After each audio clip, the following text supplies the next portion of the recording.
Hola gente, en un nuevo video en donde exploramos más allá de los libros de texto, las distintas aplicaciones que tiene la química inorgánica, tenemos con nosotros a la licenciada Juana Sala, que nos va a hablar sobre los óxidos de nitrógeno y su influencia en la atmósfera y en la capa de ozono. Pero bueno, no voy a hablar más y le voy a dar el paso a ella para que me explique más concretamente sobre qué nos va a hablar. Hola Juana. Hola Ricky, bueno, muchísimas gracias por este espacio. Bueno, y hola a todos, porque yo también soy auxiliar en la materia de química inorgánica, entonces, bueno, a mis comisiones las conozco, pero al resto de los estudiantes, más allá de los videos de YouTube, la verdad que no hemos tenido otro tipo de interacción. Así que bueno, la idea es comentarles un poco sobre, yo estoy haciendo la tesis doctoral bajo la dirección del doctor Maximiliano Burgos y Fabio Malanca, que seguro ustedes los han tenido en otras materias de la facultad. Entonces, bueno, la idea es comentarles un poquito sobre qué se trabaja, sobre qué estoy trabajando en mi tesis y linkearlo también con algunos conceptos que hemos visto de la química inorgánica para resaltar la importancia de esta asignatura. Primero, para que podamos conocer un poquito más, es importante que pensemos cómo es nuestra atmósfera, digamos, el aire en el cual estamos sumergidos, por decirlo de alguna manera. Fíjense que en la región que se extiende desde los 0 kilómetros hacia los 10 kilómetros de altura, se ubica la troposfera, que es donde estamos nosotros, donde respiramos nosotros. Y después hacia arriba ya comienza la estratosfera, que entre los 25 y los 20 kilómetros de altura se ubica la famosa capa de ozono. Ya habíamos visto que el ozono era una molécula que contenía 3 átomos de oxígeno y que era una de las formas en las cuales podíamos encontrar el oxígeno. ¿Cuál es la función de la capa de ozono? Seguramente ya la han escuchado muchísimo, pero el Sol emite distintos tipos de radiación y la capa de ozono filtra la radiación ultravioleta del Sol, que es la radiación más dañina, la radiación que está siempre asociada a que produce cáncer y otras enfermedades, pero esta capa deja pasar la radiación visible, que es la que nos permite ver a nosotros y la que es responsable del arco iris los días de lluvia cuando sale el sol, y la radiación infrarroja, que es lo que nosotros sentimos como el calor. La actividad antropogénica, digamos, el uso de los automóviles que tiene la combustión de la nafta, la actividad industrial, también hay procesos propios de la naturaleza, como la quema de biomasa, generan el dióxido de nitrógeno, que es un óxido que nosotros estudiamos cuando vimos al nitrógeno en la tabla periódica. En presencia de la radiación visible del Sol, esta radiación que sí dejaba atravesar la capa de ozono y que por lo tanto llega a la superficie terrestre, el dióxido de nitrógeno se descompone en monóxido de nitrógeno y un átomo de oxígeno. Fíjense que acá aparece otro óxido que ya habíamos trabajado cuando exploramos el grupo del nitrógeno en la tabla periódica. Muy bien, ahora este átomo de oxígeno se va a combinar con la molécula de oxígeno, que es la que nosotros respiramos, y va a generar la molécula de ozono. Pero ahora este ozono no está ubicado en la estratosfera, donde allí cumple una función beneficiosa, sino que está ubicado en la troposfera, donde nosotros vivimos. ¿Y cuál es la consecuencia de este famoso ozono troposférico que seguramente han escuchado mencionar en algún momento? Que puede, por ejemplo, destruir grandes cantidades de cultivo porque destruye las plantas y además también afecta a nuestros pulmones porque puede degradar el tejido pulmonar, potenciar enfermedades pulmonares, por ejemplo, como el asma. ¿Por qué? Porque, bueno, el ozono es una molécula altamente oxidante. De hecho, nosotros en el laboratorio siempre hacemos el experimento de colocar ozono dentro de un guante de látex y contamos el tiempo en el cual el guante de látex comienza a degradarse y uno siempre utiliza los guantes de látex como protección. Sin embargo, en este caso, en presencia de ozono, como es muy oxidante, digamos, el guante de látex comienza a degradarse. Entonces, a nivel de la estratosfera, el ozono es muy bueno, pero a nivel de la troposfera es muy malo. ¿Qué otra particularidad tiene este dióxido de nitrógeno? Bueno, este dióxido de nitrógeno se puede combinar con moléculas orgánicas moléculas orgánicas también son emitidas a la atmósfera tanto por la misma naturaleza como por la actividad del hombre. Y estas moléculas orgánicas pueden ser alcoholes, aldehídos, cetonas, que sufren procesos químicos en la misma atmósfera y entonces terminan conduciendo una serie de reacciones químicas que permiten, por ejemplo, enlazar al dióxido de nitrógeno y generar reservorios de dióxido de nitrógeno. Particularmente, yo en mi tesis doctoral estoy trabajando con una molécula con una familia de moléculas que son los peroxinitratos, donde, digamos, la parte orgánica sería el radical peróxido, que se une justamente al dióxido de nitrógeno, por eso llamamos peroxinitrato. Y la particularidad de los reservorios de dióxido de nitrógeno en general es que pueden recorrer grandes distancias antes de degradarse y entonces, por ejemplo, contaminar regiones que no presentarían contaminación por dióxido de nitrógeno. Por ejemplo, se ha encontrado que en campos muy alejados a los centros urbanos presentan concentraciones importantes de ozono troposférico o de dióxido de nitrógeno. Y entonces uno se pregunta, bueno, pero ¿por qué en este campo tengo esta concentración de contaminantes si estoy alejado de la ciudad? Bueno, no nos tenemos que olvidar que también en la atmósfera tenemos los vientos que van a trasladar a los contaminantes desde el lugar donde se generan hacia regiones más alejadas. Entonces es súper importante estudiar, digamos, la química del dióxido de nitrógeno, cuáles son las moléculas afines a esta molécula de dióxido de nitrógeno para generar reservorios y así, digamos, poder ayudar a evitar, digamos, la contaminación, ayudar que se sigan degradando los cultivos, porque se degradan con bastante facilidad las plantas, etc. Juana, en la asignatura hemos visto que esta molécula es un radical. ¿Eso se relaciona con la reactividad que tiene con la molécula orgánica?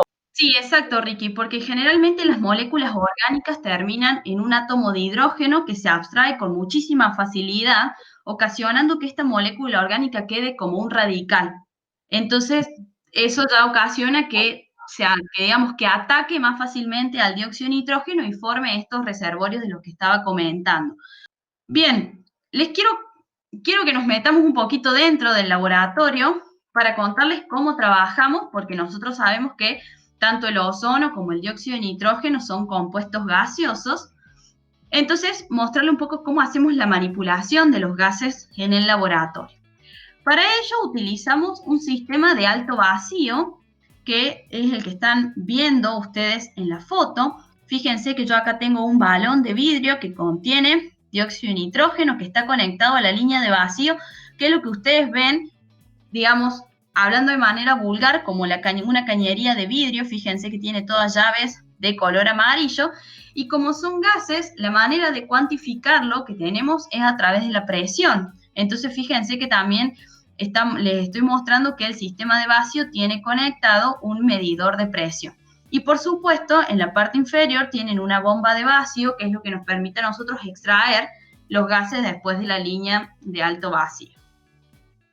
Cuando uno realiza la síntesis del dióxido de nitrógeno y lo obtiene, ¿se acuerdan que nosotros habíamos hablado en la química inorgánica que era un gas que tenía una cierta coloración? Bueno, se los presento. Fíjense que el dióxido de nitrógeno tiene un color anaranjado, un color marrón, y cuando queremos identificar o seguir, digamos, procesos químicos que llevamos a cabo en el laboratorio para estudiarlo, lo hacemos mediante espectroscopía infrarroja, que es una técnica que ustedes ya han estudiado un poquito en laboratorio 2, en laboratorio 3, y van a ver que es una técnica que se utiliza muchísimo y, bueno, principalmente para gases es de muchísima ayuda. Y otra cosa que quería comentarles a modo de curiosidad, que cuando uno realiza la síntesis de dióxido de nitrógeno, obtiene toda la familia de los óxidos de nitrógeno. Y se acuerdan que habíamos comentado sobre el trióxido de dinitrógeno, que era de color azul y que existía o que era estable a muy bajas temperaturas. Bueno, acá se los presento, les muestro una foto que yo tomé un día que realicé una síntesis de dióxido de nitrógeno.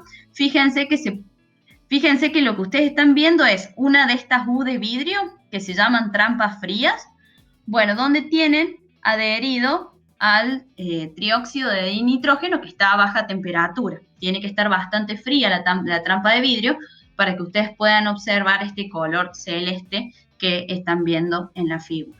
En química inorgánica hemos visto que efectivamente el monóxido y el dióxido se combinan para el trióxido. También hemos visto la reacción o la dimerización del dióxido de nitrógeno. ¿Eso te influye en el experimento?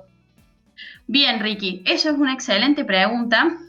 Fíjense, cuando ustedes tienen dióxido de nitrógeno por ejemplo, en esta trampa que les muestro en la foto, siempre van a tener el dímero, siempre está presente el dímero. No les va a afectar demasiado el experimento porque ese dímero solamente se presenta como un equilibrio del dióxido de nitrógeno. Entonces ustedes, a medida que empiecen a utilizar el dióxido de nitrógeno en su experimento, van a desplazar el equilibrio y entonces el dímero se va a romper, digamos. Por último, para cerrar esta pequeña discusión, quiero mostrarles la importancia de estudiar los dióxidos de nitrógeno. Entonces seleccioné una noticia que es del año pasado de una investigación que llevaron adelante un equipo de investigación de la Facultad de Ciencias Exactas, Físicas y Naturales de nuestra universidad, donde comentan que los gases de tránsito vehicular son el principal contaminante del aire en la ciudad de Córdoba, y habla sobre mediciones principalmente de dióxido de nitrógeno que se encuentran por encima de los límites máximos recomendados. ¿Qué significa esto? Bueno, que el aire que nosotros respiramos tiene dióxido de nitrógeno, por lo tanto, en presencia de la luz solar, vamos a tener contaminación del ozono troposférico, que es perjudicial para nuestra salud, porque de nuevo, no solamente daña la vegetación, sino que también ingresa y daña nuestros pulmones. Y por otro lado, por la cuarentena se redujo la contaminación del aire en Córdoba y bueno, por el aislamiento obligatorio y menos vehículos circulando en la ciudad. Por lo tanto, las concentraciones de dióxido de nitrógeno que provienen, digamos, de la combustión de los combustibles de nafta del auto, entonces los satélites han detectado una disminución en la concentración de dióxido de nitrógeno en el aire. Así que bueno, esto era comentarles un poquito sobre cómo se trabaja en el laboratorio, sobre qué estoy trabajando yo particularmente, y bueno, linkearlo también con todos los contenidos que habíamos visto en la asignatura para que resaltar de nuevo la importancia de por qué estudiar todos los grupos de la tabla periódica. Excelente, Juana. Yo te quería preguntar, dentro de la problemática de los óxidos de nitrógeno, ¿cómo se inserta o cuál sería, digamos, el aporte que realizaría tu investigación a la resolución del problema o al estudio del problema? Bueno, Ricky, nosotros estamos estudiando, la verdad, con dos tipos de familia de peroxinitratos. Bueno, por un lado, los peroxinitratos que son hidrogenados, digamos, moléculas que contienen, hidrógeno, carbono y dióxido de nitrógeno, para que los chicos me entiendan, que esos tienen un periodo de vida en la atmósfera y se van degradando. Y por otro lado, estamos estudiando la familia de los peroxinitratos que contienen flúor, que contienen flúor y otros halógenos, digamos, que bueno, eso ya también viene con que la degradación de compuestos que contienen halógenos, eso ya afecta directamente a la capa de ozono, pero bueno, eso es otro capítulo. Lo importante es, digamos, primero conocer cuáles son las moléculas que nuestra actividad nuestra actividad humana emite en la atmósfera, qué consecuencias puede generar, porque entonces por ahí uno dice, bueno, voy a poner esta fábrica, pero tiene que analizar cuáles van a ser los desechos de esa fábrica y cuáles van a ser las consecuencias que nos puede traer, que quizás no las vamos a ver en el corto plazo, sino que las vamos a ver en el largo plazo, porque como hay todo un proceso químico entre medio, digamos, capaz yo hoy emito algo y como no veo la consecuencia instantánea, digo, listo, no es contaminante. Pero capaz de acá a 5 años, ese producto se degradó o me generó un contaminante secundario y este contaminante secundario me termina generando un gran impacto que en su momento yo no lo supe ver. Entonces todo esto ayuda, digamos, a decir, bueno, si yo emito esto a la atmósfera, esto va a seguir este caminito y va a terminar en esto. Bueno, por ejemplo, sin ir más lejos, la capa de ozono, el agujero de ozono que, digamos, se genera en la Antártida, que uno dice, ¿qué contaminación tiene la Antártida? Bueno, la Antártida recibe la contaminación de todo el mundo que llega a través de los movimientos de los vientos. Entonces eso también es súper importante. La atmósfera no es algo que esté estable, sino que algo que yo emito hoy puede mañana estar 20 kilómetros, 30 kilómetros o 100 kilómetros más lejos. Entonces eso también es un impacto que para mí es muy asombroso de estudiarlo y es súper importante. Excelente, excelente, Juana. Bueno, finalmente te quería preguntar cómo te podemos contactar, dónde te podemos hablar por si queremos profundizar en este tema. Bueno, yo estoy trabajando en el departamento de físico-química, que está ubicado en el segundo piso de Pabellón Argentina, pero bueno, pueden hacerlo también a través de mi mail, digamos que es el que está en la asignatura, si no también lo dejamos. Y también otra cosa importante es que pueden hablar conmigo o pueden acercarse a hablar con Maxi o con Fabio, digamos que han sido profes de ellos también en la facultad, que ellos también les van a poder ampliar un poco más y también invitarlos a participar de alguna actividad si es que están interesados, si es que les gustaría conocer un poquito más sobre todo esto.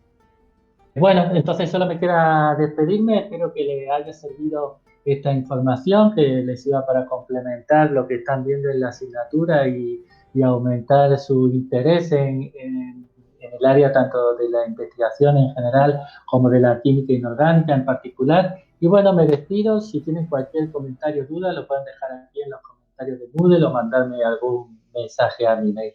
Un saludo y hasta la próxima.